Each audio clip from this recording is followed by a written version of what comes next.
Hello students, welcome to my channel chem master by Neeraj महाजन।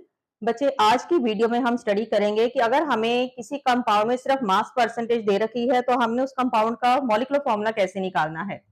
तो molecular formula निकालने से पहले हमें उसका एम्पिरिकल फॉर्मूला निकालना पड़ता है। तो आज मैं आपको इजीएस्ट वे से समझाऊंगी कि किसी भी कंपाउंड का आप एम्पिरिकल फॉर्मूला कैसे निकालोगे एंड देन मॉलिक्यूलर फॉर्मूला कैसे निकालोगे। एम्पिरिकल फॉर्मूला क्या होता है, कैसे समझा जाता है, कैसे निकालते हैं, बिकॉज ये टॉपिक हमारे बोर्ड्स, नीट एंड जेई का मोस्ट इंपॉर्टेंट टॉपिक है और इससे रिलेटेड हमें एमसीक्यूज आते हैं। So without wasting a time, let's start.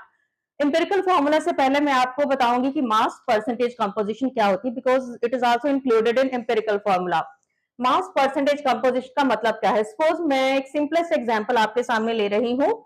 Glucose, it is C6H12O6। This is the formula of glucose. It is made up of carbon, hydrogen and oxygen.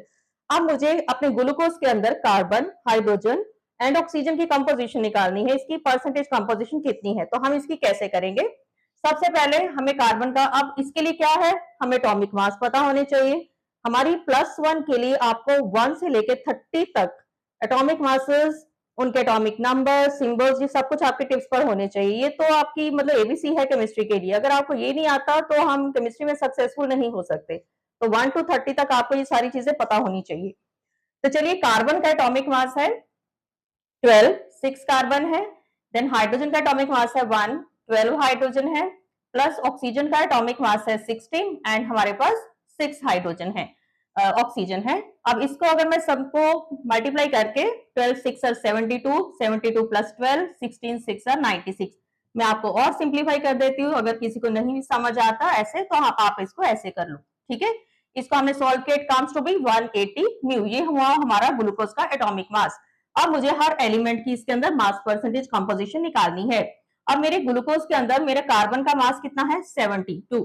तो हम निकालेंगे mass percentage of carbon is equal to जितना carbon का mass है divided by the total mass of your compound into 100। Then same mass percentage of hydrogen, it is कितना है? 12 upon 180 into 100। and then mass percentage of oxygen, it is equal to 96 upon 180 into 100। तो अभी आपको यहां से पता चल गया होगा कि मास परसेंटेज का फॉर्मूला क्या है। It is the mass of the element in the compound upon the total mass of the compound into 100। तो अगर हम इसको सॉल्व करते हैं, इट कम्स टू बी 40%। ये हमारा 40% आता है। It comes to be 6.67% and percentage of oxygen comes to be 53.33%। तो इस तरह से हमने अपने हर एक एलिमेंट की परसेंटेज कंपोजिशन यहाँ पर निकाल ली है। तो इस तरह से आपको किसी भी, ये भी आपका क्वेश्चन आता है, ये आपको एमसीक्यूज में आता है, 2 मार्क्स में वैसे भी हमारा न्यूमेरिकल आता है और ये हमारी एनसीईआरटी में है। हम यहाँ पर जो भी चीज कर रहे हैं, it is strictly based on NCERT. So this is the most important numerical to calculate the percentage composition, mass of the component upon the mass of compound into 100। अब ये चीज हमारे इंपेरिकल फॉर्मूले में यूज हुई है, इसलिए हमने इसको पहले किया है। अब इंपेरिकल फॉर्मूला होता क्या है? Empirical formula that is, it tells us the simplest ratio of the elements in the compound. What is empirical formula? ये हमें क्या बताता है? It tells us simplest ratio of all the elements, of all the elements. चलिए मैं आपको glucose का example देकर बताती हूँ। फॉर्मूला था C6H12O6। Now what is the empirical formula of glucose? Simplest ratio क्या आ जाएगी? It is CH2O। So this is the empirical formula. ये क्या हुआ इसका? Empirical formula. Let's take another example, H2O2। Hydrogen peroxide का एम्पिरिकल फॉर्मूला क्या हो जाएगा? HO। Let's take another example, B2H6। इसका क्या हो जाएगा? BH3। Then N2O4, it comes to be NO2। सो इस तरह से ये हमें सिंपलेस्ट रेशियो बताता है। चलिए एक और चीज देखते हैं। कई बार क्या होता है कि किसी कंपाउंड में ऑड होते हैं, लाइक Fe2O3। अब इसकी आप सिंपलेस्ट रेशियो क्या निकालोगे? इसका इंपेरिकल फॉर्मूला क्या आएगा? सेम आएगा। अगर किसी में ओड है तो इसका इंपेरिकल फॉर्मूला सेम रहता है। तो ये तो हुई हमारी बात कि इंपेरिकल फॉर्मूला क्या होता है। It tells us the simplest ratio of the elements. अब आपको इस तरह के जो न्यूमेरिकल आएंगे उसके लिए आपको कौन कौन से रूल्स फॉलो करने हैं, इसके लिए स्टेप वाइज कुछ एक रूल्स हैं कि आपको किन किन तरह से आपको ये न्यूमेरिकल सॉल्व करना है। तो इसके रूल्स क्या क्या हैं? फर्स्ट आपको जो भी स्टेटमेंट दे रखी होगी आपने क्या करना है, आपको परसेंटेज कंपोजिशन दी होगी स्टेटमेंट में, आपने हर एक परसेंटेज कंपोजिशन को ग्राम्स में कंसीडर करना है। अगर किसी में दे रखा है कि दिस कंपाउंड कंटेन 42% कार्बन, तो वो 42 क्या हो गया मेरे लिए, ग्राम। ये उसका फर्स्ट आपका रूल है। सेकेंड आपका रूल क्या कहता है, कन्वर्ट जो भी आपको देन दे रखा है उसको आपने मोल्स में कन्वर्ट करना है। मोल कंसेप्ट हमने पढ़ा है, मोल्स में कन्वर्ट कर लिया। फॉर्मूला क्या है, given mass upon the molecular mass. अब यहाँ पर स्टूडेंट्स गलती क्या करते हैं, उनको एटॉमिक मास नहीं पता होते हैं। अगर एटम है तो एटॉमिक मास, मॉलिक्यूल है तो मॉलिक्यूलर मास। अब अगर हमें एटॉमिक मास नहीं पता होगा तो how can we calculate the number of moles, तो यहाँ से सबसे बिगेस्ट प्रॉब्लम हमारी ये आती है। थर्ड हमें रूल क्या फॉलो करना है, जो भी आपके नंबर ऑफ मोल्स आएंगे आपने लोएस्ट वैल्यू के साथ सभी को डिवाइड करना है। Divide by the lowest mole value. अभी हम न्यूमेरिकल करेंगे तो आपको क्लैरिटी ज्यादा हो जाएगी। उसके बाद आपने क्या करना है, अगर तो आपने डिवाइड करने के बाद एटॉमिक रेशियो निकालने के बाद अगर रेशियो होल नंबर्स में आती है इट्स वेरी गुड, अगर वो डेसिमल में आई है, अगर आपकी रेशियो डेसिमल में आती है तो आपने उसको होल नंबर में कन्वर्ट करना है। ये आपका रूल है। नेक्स्ट हमारा कहता है कि अगर आप अब आपको मॉलिक्यूलर फॉर्मूला भी निकालना है। मॉलिक्यूलर फॉर्मूला निकालने का हमारे पास अगेन फॉर्मूला है, it is small n into empirical formula. अब यहां से स्मॉल एन कैसे निकालोगे, it is empirical formula mass, जो भी आपका इंपेरिकल फॉर्मूला आएगा उसका आपने मास कैलकुलेट करना है, divided bye molecular mass of the compound. अगर तो डायरेक्टली हमें मॉलिक्यूलर मास स्टेटमेंट में दिया है इट इज वेरी गुड, अगर नहीं दिया कई बार क्या होता है वेपर डेंसिटी दे रखी होती है। If vapour density is given then vapour density into 2 वो क्या आ जाएगा आपका मॉलिक्यूलर मास। ये हमारे पास कुछ स्टेप्स हैं जिनको हमने हर इंपेरिकल फॉर्मूला के न्यूमेरिकल के लिए फॉलो करना है। अभी हम एक न्यूमेरिकल करेंगे तो आपको बहुत अच्छी तरह से क्लैरिटी हो जाएगी। ये सारे स्टेप्स मैं आपको उसमें करके दिखाऊंगी अभी। It's very very important topic, I hope कि आप इसको बहुत अच्छी तरह से करोगे। अभी करोगे तो नेक्स्ट नीट जब आपने देना है या जेई में आपने अपीयर होना है तो आपको कोई प्रॉब्लम नहीं आएगी। अब स्टूडेंट्स क्या करते हैं जब भी इसका न्यूमेरिकल करते हैं, एक तो उनको एटॉमिक मास नहीं पता होते हैं, आधों को पता होते हैं, कुछ अपनी मर्जी से लगा लगू के आ जाते हैं, एटॉमिक नंबर को एटॉमिक मास बोल देते हैं। फिर क्या करते हैं, डेसिमल्स में अगर आता है तो उसको सिंपलेस्ट होल नंबर में कन्वर्ट नहीं करते हैं, तो उनका आंसर गलत हो जाता है। ये मिस्टेक्स हमने नहीं करनी है। चलिए हमारे पास एक स्टेटमेंट है, an organic compound, an organic compound contain carbon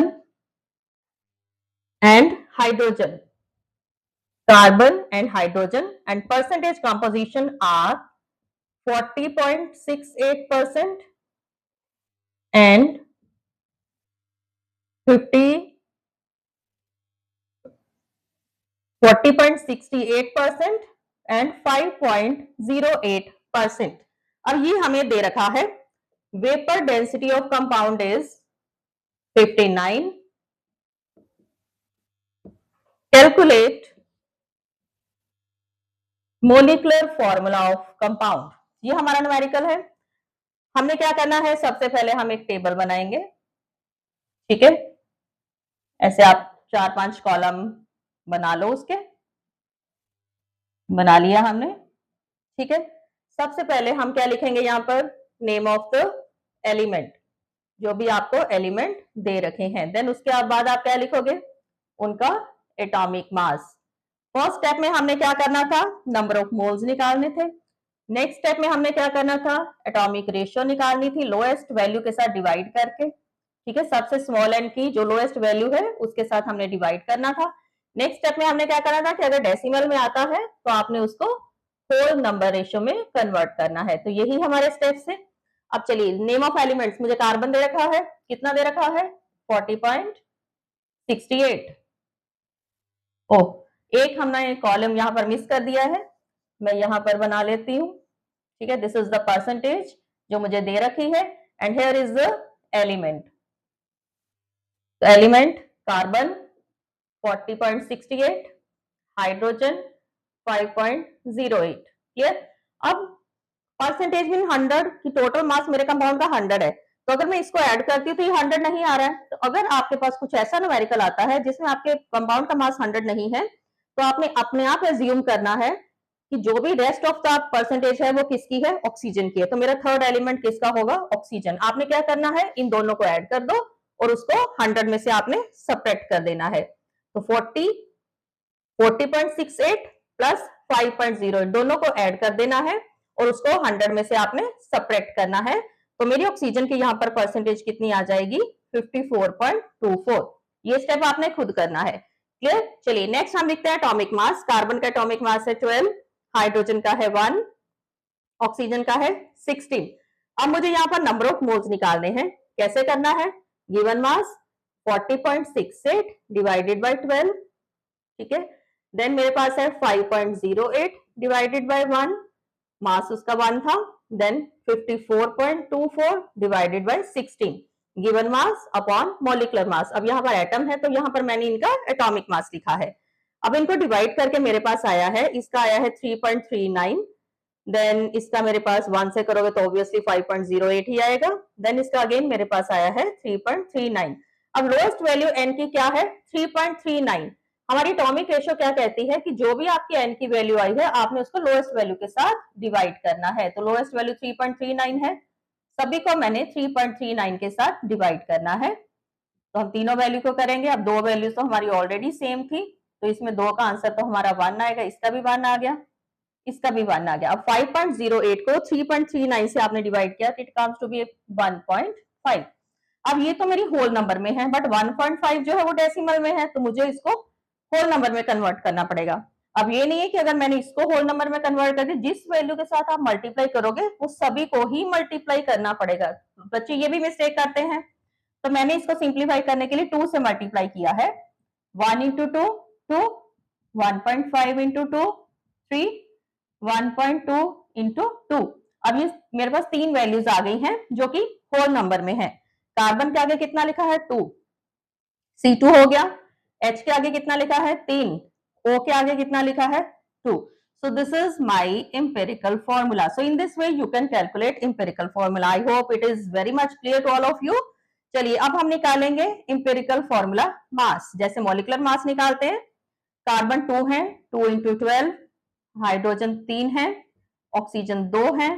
तो अगर आप इसका इंपेरिकल फॉर्मूला मास कैलकुलेट करके निकालते हो 24 plus 3 plus 32, it comes to be 59 mu.